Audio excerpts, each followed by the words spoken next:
Bulletin का बाकायदा आगाज करेंगे। डॉलर की ऊंची उड़ान, एक रोज में 8 रुपए महंगा हो गया। ओपन मार्केट में डॉलर 308 रुपए की बुलंद सतह पर पहुंच गया।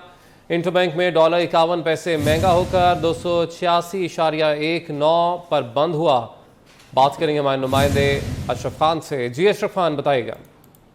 देखा जाए कारोबारी हफ्ते का पहला रोज था। पहले रोज जो है रुपए पर दबाव देखा गया और इंटर बैंक में बात करें तो स्टेट बैंक की जो क्लोजिंग आई है, इंटर बैंक में जो डॉलर जो है 51 पैसे में 86 रुपये 19 पैसे पे बंद हुआ है। इसके साथ साथ ओपन मार्केट में भी डॉलर की तलब देखी गई है। एक ही दिन में डॉलर ओपन मार्केट में 8 रुपये महंगा हो गया है। 300 रुपये से बढ़कर 308 रुपये की सतह पर पहुँच गए हैं। कंसर्न्स देखे जा रहे हैं स्टेट बैंक की जानिब से जो इकदाम किए गए थे कि क्रेडिट कार्ड की जो पेमेंट है वो इंटर बैंक से होगी, उसके बावजूद देखा गया था पिछले हफ्ते डॉलर जो है 299 रुपए तक गिर गया था, लेकिन एक बार फिर डिमांड देखी जा रही है और डॉलर 300 से ऊपर गया। अब जो इस हफ्ते पहले ही दिन 8 रुपए महंगा हो गया। एक्सचेंज कंपनी एसोसिएशन का कहना है कि डिमांड की वजह से एक बार फिर डॉलर जो है महंगा होता हुआ दिखाई दे रहा है, क्योंकि जो इकदाम स्टेट बैंक की जानिब से उठाए गए उसके बावजूद डॉलर फरोख्त करता हुआ कोई नजर नहीं आ रहा है। ठीक है, बहुत शुक्रिया अशरफ खान, आपने अपडेट किया। आइंदा माली साल के बजट में इंपोर्टेड लग्जरी आइटम्स पर टैक्स की शरह मजीद बढ़ाने की तजवीज़ दी गई है। इंपोर्टेड मोबाइल फोन्स और गाड़ियों पर इजाफी टैक्स आयद किए जाने की तजवीज़ दी गई है। लग्जरी अशिया पर 25% सेल्स टैक्स बरकरार रहेगा। अपडेट कर रहे हैं आपको। बात करेंगे हमारे नुमाइंदे वकास अजीम से मजीद। जी वकास, बताइएगा क्या तजवीज़ सामने आई है? मजीद टैक्सेस आयद किए जाएंगे लग्जरी आइटम्स पर? जी बिल्कुल ऐसा ही है, क्योंकि वफाकी हुकूमत आइंदा माली साल का जो बजट है वो 9 जून को प्यारी है और आवाम बार बार यही सवाल पूछ रहे हैं कि कौन सी चीज़ महंगी हो रही है और कौन सी चीज़ सस्ती हो रही है। अब तक की जो तजावीज़ सामने आए हैं उसके मुताबिक हुकूमत को ये तजवीज़ दी गई है कि आइंदा माली साल के बजट में जो इम्पोर्टेड अशिया हैं उनके ऊपर सेल्स टैक्स की शरह 25% बरकरार रखी जाए और ख़ास तौर पर जो इम्पोर्टेड मोबाइल फ़ोन्स हैं जिनकी मालियत $100 तक है उसके ऊपर सेल्स टैक्स को बढ़ाया जाए और जो गाड़ियों पर इस वक्त सेल्स टैक्स 25% रखा गया है इसमें भी रद्दोबदल किया जा सकता है और इसकी जो इंजन की कैपेसिटी है उसके हिसाब से टैक्सों में तब्दीली आएगी, जिसके बाद जो इंपोर्टेड गाड़ियां हैं वो महंगी हो सकती हैं। इसके साथ साथ जो फरवरी में हुकूमत ने बजट पेश किया था उसमें सेल्स टैक्स की शरह बहुत सारी ऐसी इंपोर्टेड अशिया थी जिनके ऊपर 25% कर दिया था और अब भी ये तजवीज़ दी गई है कि इन अशिया के ऊपर 25% ही सेल्स टैक्स बरकरार रखा जाए, जिसमें इम्पोर्टेड चॉकलेट्स हैं, सिगरेट्स हैं, सिगरेट्स हैं, सिगार्स हैं, टाइल्स हैं, सैनिटरी का सामान है, इम्पोर्टेड कालीन्स हैं, इनके ऊपर सेल्स टैक्स की शरह 25% रह सकती है। इसके साथ साथ जो इम्पोर्टेड फानूस हैं और जो बरकी आलात हैं उनके ऊपर भी सेल्स टैक्स की शरह 25% रहेगी। चॉकलेट्स के साथ साथ जो कॉर्नफ्लेक्स और सीरियल्स यूज़ होते हैं उनके ऊपर भी 25% सेल्स टैक्स को बरकरार रखने का फैसला किया जा रहा है। कॉस्मेटिक्स और जो शेविंग का सामान है उसके ऊपर भी सेल्स टैक्स की शरह 25% तक बरकरार रह सकती है और टिशू पेपर्स जो कि गुज़श्ता एक साल के दौरान काफ़ी ज़्यादा महंगे हुए हैं उनके ऊपर भी सेल्स टैक्स की शरह 25% तक बरकरार रखने की सिफारिश की गई है। जी ठीक है, बहुत शुक्रिया वकास, आप इस हवाले से अपडेट कर रहे थे। दूसरों को रुलाने का कहने वाला आज दिन रात रोता है। जो कहता था मैं अकेला ही काफ़ी हूँ वो आज अकेला बैठा रो रहा है। वो जमात जहाँ से आई थी वहीं वापस चली गई। नून लीग तो नहीं टूटी लेकिन इसकी जमात की किरचियाँ भी नहीं मिल रही।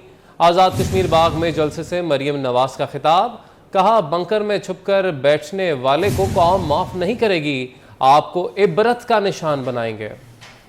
जो हमारे शोहदा की तौहीन करता है, जो हमारे शोहदा की बेहुरमती करता है, उनकी यादगारों को जलाता है, हम भी उनका एहतराम नहीं करेंगे। जो शोहदा की बेहुरमती करे क्या वो हम में से हो सकता है? जो शोहदा की यादगारों को आग लगाए क्या वो हम में से हो सकता है? जो जंगी जहाज दुश्मन को मार गिराने के लिए इस्तेमाल हुए थे, जो उन जहाजों को मार गिराए क्या वो हम में से हो सकता है? जो शोहदा के मुजस्समों को उठाकर जमीन पर फेंक के तोड़ दे क्या वो हम में से हो सकता है? अगर वो हम में से नहीं हो सकता तो वो पाकिस्तानी भी नहीं हो सकता। परवेज इलाही ने बाद गिरफ्तारी दरख्वास्त जमानत एंटी करप्शन अदालत में दायर कर दी है। अदालत ने 7 जून तक एंटी करप्शन से जवाब तलब कर लिया है। परवेज इलाही को कैंप जेल के सिक्योरिटी ब्लॉक में रखा गया है। साबिक वज़ीर पंजाब परवेज़ इलाही ने बाद अज़ गिरफ्तारी दरख्वास्त ज़मानत एंटी करप्शन अदालत में दायर कर दी है। अदालत ने 7 जून तक एंटी करप्शन से जवाब तलब कर लिया है, जबकि परवेज़ इलाही को कैंप जेल के सिक्योरिटी ब्लॉक में रखा गया है। परवेज़ इलाही ने बाद अज़ गिरफ्तारी दरख्वास्त ज़मानत एंटी करप्शन अदालत में दायर कर दी। अदालत ने 7 जून तक एंटी करप्शन से जवाब तलब कर लिया। परवेज़ इलाही को कैंप जेल के सिक्योरिटी ब्लॉक में रखा गया है। साबिक वज़ीर आला पंजाब और पाकिस्तान तहरीक इंसाफ के पंजाब के सदर परवेज़ इलाही ने बाद अज़ गिरफ्तारी दरख्वास्त ज़मानत एंटी करप्शन अदालत में दायर कर दी है। अदालत ने 7 जून तक एंटी करप्शन से जवाब तलब कर लिया है। परवेज़ इलाही को कैंप जेल के सिक्योरिटी ब्लॉक में रखा गया है। अपडेट कर रहे हैं आपको बताएं कि परवेज़ इलाही के शरीक मुलज़िम राय मुमताज़ हुसैन की भी दरख्वास्त ज़मानत सामने आई है। परवेज़ इलाही को कैंप जेल के सिक्योरिटी ब्लॉक में रखा गया है। कैंप जेल के सिक्योरिटी ब्लॉक में पहले राना सनाउल्लाह को भी रखा जा चुका है। परवेज़ इलाही को जेल का खाना फ्राहम किया जाएगा, जबकि घर के खाने की इजाज़त नहीं होगी। परवेज़ इलाही से फैमिली मामूल की मुलाकात कर सकेगी। जेल हुकाम की जानिब से ये वाज़े किया गया है। परवेज़ इलाही ने बाद अज़ गिरफ्तारी दरख्वास्त ज़मानत एंटी करप्शन अदालत में दायर कर दी है। अदालत ने 7 जून तक एंटी करप्शन से जवाब तलब कर लिया है। परवेज़ इलाही को कैंप जेल के सिक्योरिटी ब्लॉक में रखा गया है और इसी ब्लॉक में पहले राना सनाउल्लाह को भी रखा गया था, जबकि जेल हुकाम की जानिब से वाज़े किया गया है कि घर के खाने की इजाज़त नहीं होगी और जेल का खाना ही परवेज़ इलाही को खाना पड़ेगा। जबकि मुलाकात के हवाले से बताया गया है कि परवेज़ इलाही से फैमिली मामूल की मुलाकात कर सकेगी। साबिक वज़ीर आला पंजाब परवेज़ इलाही ने बाद अज़ गिरफ्तारी दरख्वास्त ज़मानत एंटी करप्शन अदालत में दायर कर दी है। अदालत ने 7 जून तक एंटी करप्शन से जवाब तलब कर लिया है। परवेज़ इलाही को कैंप जेल की सिक्योरिटी ब्लॉक में रखा गया है। अपडेट कर रहे हैं आपको परवेज़ इलाही ने बाद अज़ गिरफ्तारी दरख्वास्त ज़मानत एंटी करप्शन अदालत में दायर कर दी है। इससे पहले लाहौर में एक मुकदमे में इनको ज़मानत मिली, जिसके बाद गुजरांवाला की अदालत में पेश किया गया। वहाँ पर 2 मुकदमों में ज़मानत मिली और अब जब दोबारा इनको गिरफ़्तार किया गया तो इनको आपको बता रहे हैं कि ये तमाम तर मामला सामने आया है। बात करेंगे हमारे नुमाइंदे जमालुद्दीन जमाली से। जमालुद्दीन जमाली, बताइएगा क्या बताया गया है जेल हुकाम की जानिब से?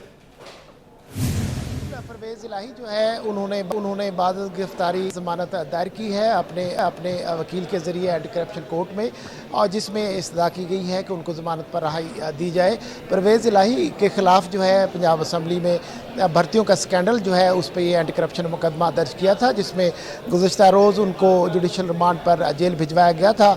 आज उन्होंने परवेज़ इलाही ने जो बाद अज़ गिरफ्तारी दरख्वास्त ज़मानत दायर की है, जिस पे अदालत ने प्रोसिक्यूशन को 7 जून के लिए नोटिस कर दी है और एंटी करप्शन के तफ्तीशी ऑफिसर से जवाब भी 7 जून के लिए तलब कर लिया है। जबकि इनके जो शरीक मुलज़म है इस भर्तियों के स्कैंडल में राय मुमताज़, उन्होंने भी जो बाद अज़ गिरफ्तारी दरख्वास्त ज़मानत दायर की है और उन पर भी 7 जून के लिए जो प्रोसिक्यूशन को नोटिस जारी किए हैं। परवेज़ इलाही और राय मुमताज़ जो है इनको एक साथ कल जो है जुडिशल रिमांड पर जेल भिजवाया गया था। आज इन्होंने वकला की वसासत से ये ज़मानत की दरख्वास्तें दायर की हैं। ये बताते चलूँ कि परवेज़ इलाही और दीगर के खिलाफ एंटी करप्शन ने पंजाब असम्बलियों में भर्तियों का जो स्कैंडल है जिसमें कहा गया कि नताइज को तब्दील किया गया और फेल होने वाले जो उम्मीदवार थे उनको भी ग्रेड 17 तक की नौकरियां दी गई और जो रिज़ल्ट थे उसमें जो है बड़े पैमाने पर रद्दबदल किया गया और रिश्वत और जो करप्शन है उसका बाज़ार गर्म किया गया। इस हवाले से इनकी जो बाद अज़ गिरफ्तारी दरख्वास्त ज़मानत है उस पर अब मज़ीद कार्रवाई जो है 7 जून को होगी, जब एंटी करप्शन अपना जवाब जमा कराएगी। जबकि परवेज़ इलाही के वकला जो है इंदा समात पर जो है इस दरख्वास्त पर दलाइल देंगे। जी ठीक है, बहुत शुक्रिया जमालुद्दीन जमाली अपडेट करने के लिए। आपको बताएं कि विफाकी ब्यूरोक्रेसी में आला सतह पर तकर्रुर तबादले किए गए हैं। सेक्रेटरी कौमी सेहत डिवीज़न डॉक्टर मोहम्मद फ़ख्र आलम इरफान को secretary housing and works division तैनात कर दिया गया है। Secretary housing and works division Iftikhar Ali Shalwani को सेक्रेटरी कौमी सेहत डिवीज़न तैनात किया गया है। दोनों ग्रेड 22 के अफसरों का ताल्लुक पाकिस्तान एडमिनिस्ट्रेटिव सर्विसेज से है। बात करेंगे हमारे नुमाइंदे बाबर शहजाद तुर्क से। जी बाबर, बताइए। देखिए, वफाकी ब्यूरोक्रेसी में आला सतह पर तकर्रुर और तबादले किए गए हैं। वजीर आजम की मंजूरी के बाद इस ज़िम्न में एस्टेब्लिशमेंट डिवीजन ने बाज़ाब्ता नोटिफिकेशन भी जारी कर दिए हैं। एस्टेब्लिशमेंट डिवीजन की जानिब से जारी करदा नोटिफिकेशन के मुताबिक वफाकी सेक्रेटरी कौमी सेहत डिवीजन डॉक्टर मोहम्मद फ़ख्र आलम इरफान का तबादला करके उन्हें secretary housing and work division तैनात किया गया है, जबकि secretary housing and work division Iftikhar Ali Chhalwani का तबादला करके इफ्तिखार अली छालवानी को वफाकी सेक्रेटरी कौमी सेहत डिवीजन तैनात कर दिया गया है। ग्रेड 22 के इन दोनों अफसरान का ताल्लुक पाकिस्तान एडमिनिस्ट्रेटिव सर्विस से है। जी ठीक है, बहुत शुक्रिया बाबर शहजाद अपडेट करने के लिए। पीपल्स पार्टी ने सिंध की आम बल्दियाती पोजीशंस के लिए नामों का ऐलान कर दिया। मुर्तज़ा वहाब मेयर कराची के लिए पीपल्स पार्टी के उम्मीदवार होंगे। काशिफ शोरो मेयर हैदराबाद के लिए पीपल्स पार्टी के उम्मीदवार होंगे। पीपल्स पार्टी ने सिंध की आम बल्दियाती पोजीशंस के लिए नामों का ऐलान कर दिया है। मुर्तज़ा वहाब मेयर कराची के लिए पीपल्स पार्टी के उम्मीदवार होंगे। काशिफ शोरो मेयर हैदराबाद के लिए पीपल्स पार्टी के उम्मीदवार होंगे। अरसलान शेख मेयर सखर के लिए उम्मीदवार नामजद किए गए हैं, जबकि लाड़काना सिटी कॉरपोरेशन के मेयर के लिए मोहम्मद अनवर उम्मीदवार नामजद हैं। डिप्टी मेयर लाड़काना के लिए मोहम्मद अमीन शेख उम्मीदवार नामजद किए गए हैं। कश्मीर से चेयरमैन ज़िला काउंसिल के लिए गुल मोहम्मद खान जखरानी नामजद किए गए हैं। अल्ताफ़ खोसो ज़िला काउंसिल कश्मीर के वाइस चेयरमैन के लिए नामजद किए गए हैं। तो आम पोजीशंस के लिए नामों का ऐलान कर दिया गया है। पीपल्स पार्टी की जानिब से सिंध की आम बल्दियाती पोजीशंस के लिए ये नामों का ऐलान किया गया। मुर्तज़ा वहाब मेयर कराची के लिए पीपल्स पार्टी के उम्मीदवार होंगे। काशिफ शोरो मेयर हैदराबाद के लिए पीपल्स पार्टी के उम्मीदवार होंगे। अपडेट कर रहे हैं आपको, मजीद भी तफसीलात जान लेते हैं। हमारे नुमाइंदे आजिज़ जमाली ने हमें ज्वाइन किया है। जी आजिज़, बताएगा अहम पोजीशंस के लिए नामों का ऐलान कर दिया गया है पीपल्स पार्टी की जानिब से। जी हाँ, ये आज की बड़ी खबर है। यहाँ पर सूबा सिंध में पाकिस्तान पीपल्स पार्टी ने सूबा सिंध के तमाम जो बल्दियाती इदारे हैं उनके चेयरमैनों, vice chairman, mayor, deputy mayors, municipal corporation, town कमेटियों, ज़िला काउंसिलों, तालुका काउंसिलों के तमाम जो नामजद लोग हैं उनके नामों का ऐलान कर दिया है, जिसमें कराची समेत सिंध के 30 अजला और कराची के मेयर और डिप्टी मेयर समेत कराची के 25 टाउन्स के चेयरमैन और वाइस चेयरमैनों के नामों का ऐलान कर दिया है। पहली बार पाकिस्तान पीपल्स पार्टी ने कराची में इतनी बड़ी तादाद में टाउन्स जीते हैं और पहली बार पीपल्स पार्टी मेयर के लिए मुर्तज़ा वहाब के नाम का ऐलान किया है और डिप्टी मेयर के लिए सलमान अब्दुल्ला मुराद बलोच के नाम का ऐलान किया है। जबकि इन 25 टाउन्स में से 13 टाउन्स के चेयरमैन और वाइस चेयरमैन नामजद किए हैं पाकिस्तान पीपल्स पार्टी ने। निसार अहमद खोड़ो ने बिलावल हाउस में अपनी प्रेस कॉन्फ्रेंस में इन नामों का ऐलान किया है। अगर मैं आपको कराची के टाउन्स की सूरत हाल बताऊँ, जिन 13 टाउन्स में नामों का ऐलान किया गया उसमें ज़िला मलीर के 3 टाउन पाकिस्तान पीपल्स पार्टी के पास हैं, जिसमें मलीर टाउन के लिए जान मोहम्मद बलोच चेयरमैन है, जिसमें गडाब टाउन के लिए तारिक बलोच है, जिसमें इब्राहिम मदरी टाउन के लिए नज़ीर भुट्टो चेयरमैन का उम्मीदवार होगा। अगर ज़िला शर्की की मैं बात करूं ईस्ट की, तो चनेसर टाउन के लिए फरहान गनी है, सोराब टाउन के लिए लाला रहीम है, जबकि सफूरा टाउन के लिए अली अकबर खासकेली हैं। इसी तरह अगर मैं वेस्ट की बात करूं, ज़िला गरबी की बात करूं, तो औरंगी टाउन और जबकि केमाड़ी के माड़ीपुर टाउन के लिए नाम का ऐलान किया गया है हुमायूं खान का, जबकि केमाड़ी के मोरडो मीरबर टाउन के लिए आसकानी के नाम का ऐलान किया गया है। ठीक है, तो हम पोजीशंस के लिए नामों का ऐलान कर दिया गया है पीपल्स पार्टी की जानिब से। आप अपडेट कर रहे थे इस हवाले से, बहुत शुक्रिया आपका।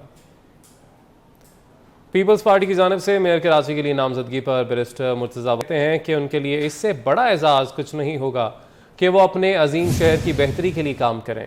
अपने ट्वीट में उन्होंने मेयर के अहदे के लिए नामजद करने पर आसिम ज़रदारी, बिलावल भुट्टो समेत पीपल्स पार्टी की पूरी क़यादत का शुक्रिया अदा किया।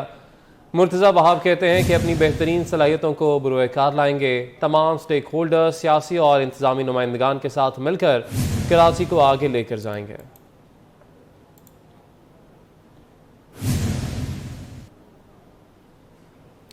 सऊदी अरब और ईरान के ताल्लुकात में अहम पेशरफ्त हुई है। ईरान अपना सिफारतखाना सऊदी अरब में कल खोलेगा।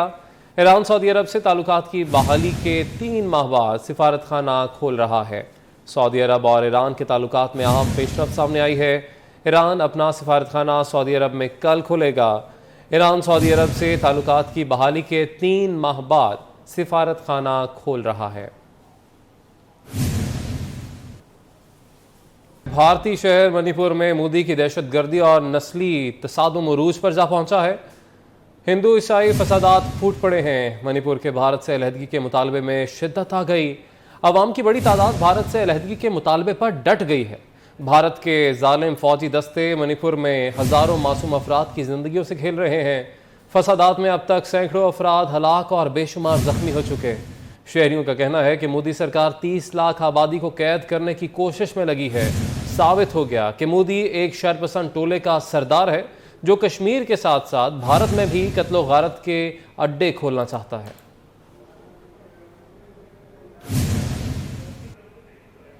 महकमा स्पेशलाइज्ड हेल्थ में सरकारी गाड़ियों की गैर कानूनी अलॉटमेंट और पेट्रोल की मद में सालाना करोड़ों रुपए की बेकायदगियों का इंकशाफ सामने आया है। ऑडिटर जनरल ने सूबाई हुकूमत को तहकीकात करके जिम्मेदारान से वसूली करने की सिफारिश कर दी। मजीद जानेंगे हमारे नुमाइंदे जाहिद चौधरी से। जी जाहिद चौधरी बताएगा। स्पेशलाइज्ड हेल्थ केयर में पेट्रोल की मद में जो है वो करोड़ों रुपए की बेकायदगियों का इंकशाफ हुआ है। ऑडिटर जनरल ऑफ पाकिस्तान की माली साल 2021-22 की रिपोर्ट के मुताबिक महकमा स्पेशलाइज्ड हेल्थ केयर में 58 गाड़ियाँ जो हैं वो गैर कानूनी तौर पर अलॉट की गई और इनको इस्तेमाल किया गया। इन गाड़ियों पर माली साल 2021-22 के दौरान जो है वो 6 करोड़ रुपए से ज़ायद का जो है वो पेट्रोल की मद में अखराजात किए गए। इन गाड़ियों पर सालाना 8.5 लाख रुपए मेंटेनेंस की मद में खर्च किए गए, जो बहुत ज़्यादा अमाउंट है। और रिपोर्ट में ये कहा गया है कि इन गाड़ियों की मजमूई वैल्यू से ज़्यादा इनकी रिपेयर और मेंटेनेंस के ऊपर जो है वो अखराजात किए गए। किस तरह खर्च हुई और जिन लोगों ने ये खर्च की है, खा वो सेक्रेटरीज़ हैं उस अरसा के दौरान या दीगर अफसरान हैं, उनसे इसकी रिकवरी की जाए। ठीक है, बहुत शुक्रिया जाहिद चौधरी, आपने अपडेट किया। फुटबॉल की दिलचस्प खबरें शामिल करते हैं। फ्रेंच प्लेयर करीम बेंजेमा ने भी सऊदी क्लब से महंगा मुआहदा कर लिया है। दूसरी तरफ मायानाज फुटबॉलर ज़ल्टन इब्राहिमोविच ने रिटायरमेंट ले ली है। परिसारों से खचाखच भरे स्टेडियम में गुफ्तगू करते हुए उनके आंसू छलक आए। इसी पर बात करेंगे नुमाइंदा खुसूसी अहमद रज़ा से। जी अहमद रज़ा बताइएगा। ऐसा है कि फ़ुटबॉल के अंदर बहुत बड़ी बड़ी डेवलपमेंट्स हो रही हैं और सबसे बड़ी ये है कि करीम बेंजेमा जो कि 35 साल हैं और जिनका ताल्लुक फ्रांस से है वो अगरचे इंजरी की वजह से गुज़श्ता साल कतर के अंदर होने वाले वर्ल्ड कप के अंदर तो शिरकत नहीं कर सके थे, लेकिन अपने जो उनकी स्पेनिश क्लब है उसके रियल मैड्रिड उसकी तरफ से उन्होंने खेलते रहे थे। और अब उस हवाले से खबर बड़ी ये है कि उन्होंने स्पेनिश लीग जिसको ला लीगा कहते हैं उसकी तरफ से अपना आखिरी रियल मैड्रिड की तरफ से मैच खेला है और 14 साल जो है वो उस रफाकत को ख़त्म कर दिया है। उनके बारे में इतलात पहले भी थी, अब कंफर्म ये हुआ है कि वो सऊदी क्लब अल इत्तेहाद उसके साथ उनका मुआहदा हो रहा है। और गार्डियन जो कि यूरोप का बरतानवी बहुत बड़ा अखबार है, उन्होंने ये दावा किया है कि उनका जो मुआहदा है 2 साल वो सुपरस्टार रोनाल्डो से भी ज़्यादा महंगा है, जो कि 2 साल के लिए वहाँ से खेलेंगे। और अब कभी इम्कान यही है कि एक और बड़ा फुटबॉल का बड़ा नाम लियोनेल मेसी जो कि अब वो भी जो है सऊदी क्लब के साथ जो जुड़ने जा रहे हैं, उनके साथ उनका जो है अल हिलाल के साथ मुआहदा होगा, जिसके बारे में रिपोर्ट यही किया जा रहा है कि 350 मिलियन पाउंड का जो है ये सालाना जो है वो मुआहदा होगा। दूसरी खबर जो आपने भी दी और वो खबर ये है कि स्वीडन के जो है नुमाइंदा स्वीडन की तरफ से खेलने वाले खिलाड़ी वो उन्होंने रिटायरमेंट ले ली है 41 साल की उम्र में जाकर। 24 साल उनका फुटबॉल का करियर जो है वो बड़ा ही शानदार रहा था और एसी मिलान की तरफ से वो खेलते थे। एसी मिलान वही क्लब है जिसको जो है वो गुज़श्ता हफ्ते अपने रिवायती हरीफ इंटर मिलान की तरफ के साथ जो है उनको शिकस्त हुई थी और इंटर मिलान ने उनको हराकर जो है वो चैंपियंस लीग के लिए फाइनल भी जो है क्वालिफाई किया था और चैंपियंस लीग का फाइनल 10 जून को जो है वो जो है मैनचेस्टर सिटी के साथ होगा। ठीक है, बहुत शुक्रिया अहमद रज़ा। फुटबॉल में होने वाली डेवलपमेंट्स के हवाले से अपडेट थे। आगे बढ़ेंगे। आज़ाद कश्मीर के इलाके रावलाकोट समेत नवाही अजला में बारिश का सिलसिला वक्फे से जारी है। बारिश से बालाई इलाकों में खुनकी जबकि नशेबी इलाकों में मौसम इंतहाई खुशगवार हो गया है। हमारे साथ इस वक्त सैयद मसूद गर्देजी मौजूद हैं, उनसे मजीद जान लेते हैं। जी मसूद, बताइएगा। ये बिल्कुल रावलाकोट और उसके तमाम नवाई इलाकों में वक्फे वक्फे से बारिश का सिलसिला आज भी जारी रहा, जिसकी वजह से जून में जनवरी जैसी खुनकी महसूस की जाने लगी। बालाई इलाकों तोलीपीर, सिंगोला, लसडना, गंगा चोटी, दिरकोट और बरूटा दातोट में यालाबारी भी हुई। हालिया मौसमी सूरत-ए-हाल माहौलियाती और मौसमियाती तब्दीलियों की वाज़ेह मिसाल है, क्योंकि जून में इस तरह का मौसम कबल अज़ीं नहीं देखा गया। ताहम वक्फे वक्फे से होने वाली बारिश से नवाई ज़िला बाग, हवेली और सदनौती का मौसम भी सुहाना है और मौसम के साथ साथ कुदरती हुस्न और दिलकशी भी सियाहों को दावते नज़ारा दे रही है। जी ठीक है, बहुत शुक्रिया। मसूद गर्देजी मौसम का अहवाल बता रहे थे। न्यूज़ स्टूडियो से फिल वक्त इतना ही।